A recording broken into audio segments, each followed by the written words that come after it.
We wanted to make sure with mounted combat that we were keeping the experience of playing Lotro relatively consistent, but was a good balance between the familiar and the new. Mounted combat is going to differ from traditional combat in Lotro in one, that you're on a mount. Two, that a lot of it is going to be movement-based gameplay. Normal speed on a mount is set so that you can move fairly quickly across the landscape and get from place to place. On a war steed, you're going to have the ability to slowly speed up over time to get to faster top speeds, and you're also going to be building up this new thing called momentum.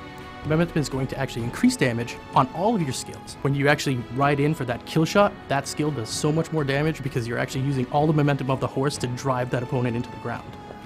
In stand and deliver combat, you and I aren't moving, so I can just trade blows with you about as fast as I can cycle my skills. It's not really the case in mounted combat. In mounted combat, there's a lot of jousting, hit and runs, breaking away, coming back together.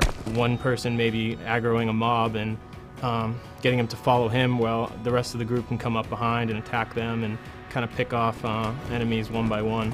We're starting to see, tactics evolve. People's play styles really start to come out. The different classes make combat completely different. The Guardian, the way he interacts in mounted combat is completely different than the Hunter. You're going to have a whole set of new skills that are augmented by traditional stances that you have on your baseline characters and classes. These skills are going to allow you to either move the position of the mounts that are around you, deal damage to them from range or up close. Some of the new abilities that are being developed for mounted combat are charges. Basically what this does is it just makes your horse go as fast as it possibly can right out of the gate to increase its speed and its momentum to the top speed almost right away. We also have the ability to stop your horse very, very quickly.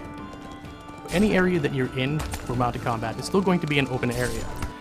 We will be using our layering technology to make sure that there aren't too many people inside of a given space, but it's not going to be instance. You will still see plenty of other players out there. You'll still be able to group up and get the full group experience. In fact, there are a lot of classes that have a lot of group skills that are involved.